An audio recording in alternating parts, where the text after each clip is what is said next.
Wu means none or not, no, negation. Wei has a combination of meanings. It can mean action, making, but the best translation I have found for it is forcing. And so Wu Wei is the principle of not forcing in anything that you do. Now we know when we watch any performance of an artist, be it a dancer or an actor or a musician, we know immediately when the performance is forced. And we say it doesn't ring true, it's too artificial, it doesn't seem to be natural. Many people who study the Taoist doctrines think that Wu Wei means do nothing, in the sense of laissez-faire, be lazy, always be passive. It doesn't mean that.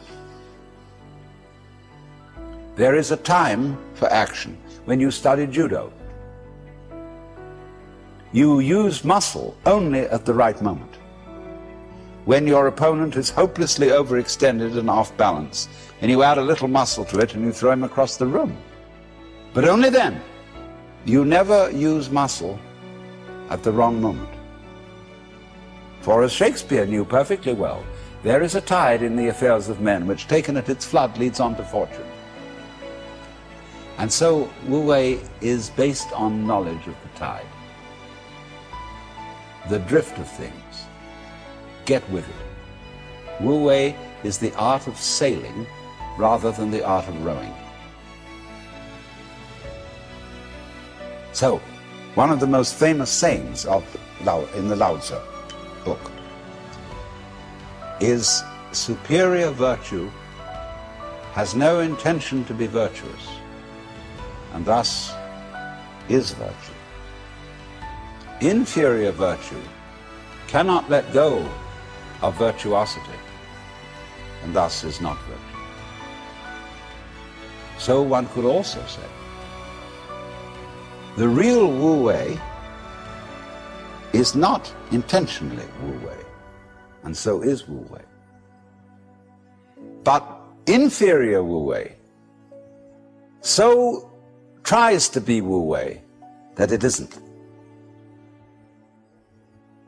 In other words, this is saying Wu Wei is not a matter of cultivated passivity or even of cultivated spontaneity, because there are people who think that they are released, that they have realized that they are the Tao, as all of us in fact are, or that you are, to put it into Vedanta terms, every one of us is the Brahman, the eternal self of the universe, beyond all description or classification or thought.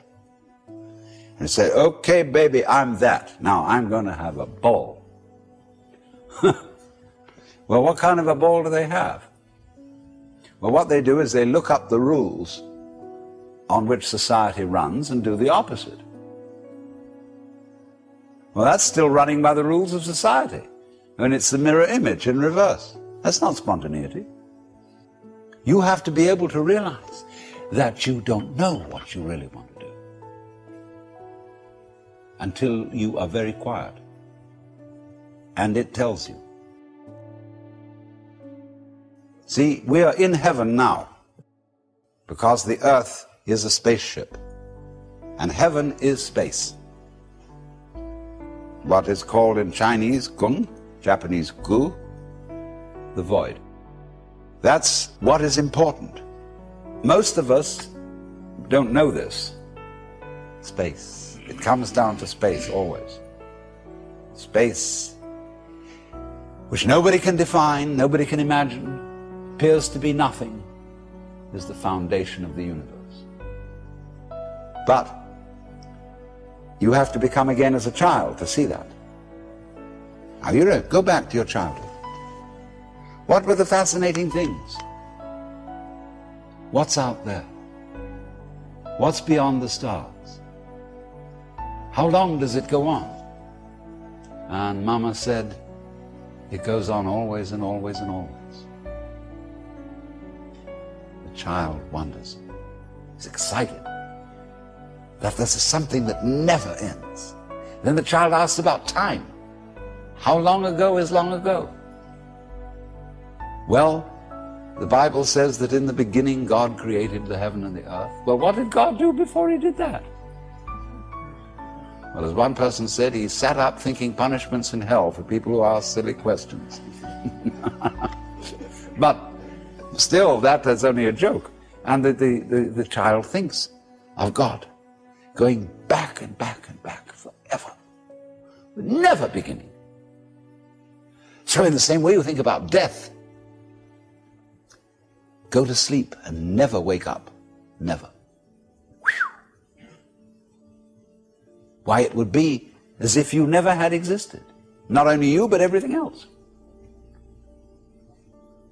Which is, of course, the way things were before you were born.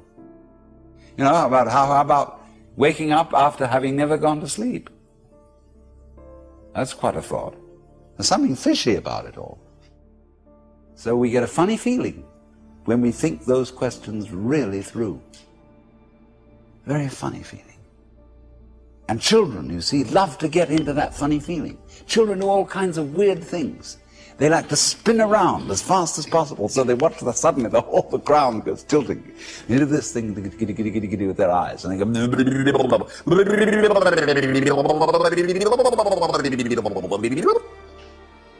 and they make faces and test out their bodies in all sorts of funny ways, because they know from the beginning that the world is weird, a strange thing, because everybody knows what it's all about. Only they won't admit it. Being brought up is being taught not to admit it. But you know very well what's going on.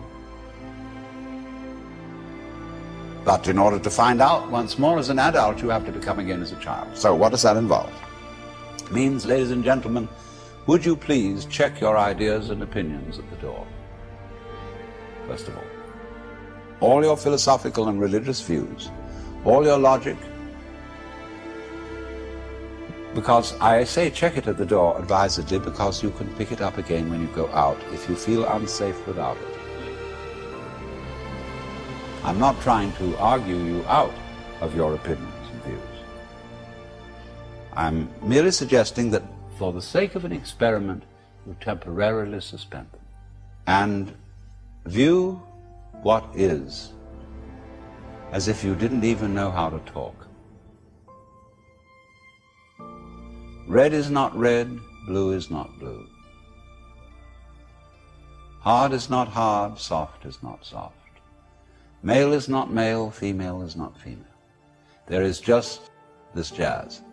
It will not be possible to compel yourselves into this way of looking at things, because what Buddhists call habit energy is going on.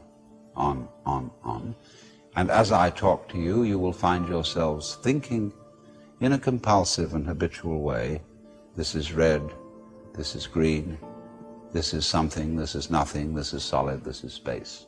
All right, but treat those thoughts that are going on in your head in exactly the same way as if they were, see? That's all they are. Like shapes in the spray as the sea breaks on the rocks.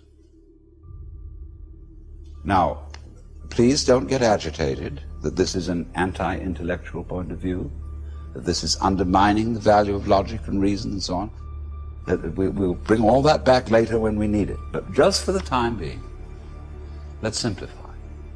Close your eyes. Listen. What do you really and truly, honestly hear?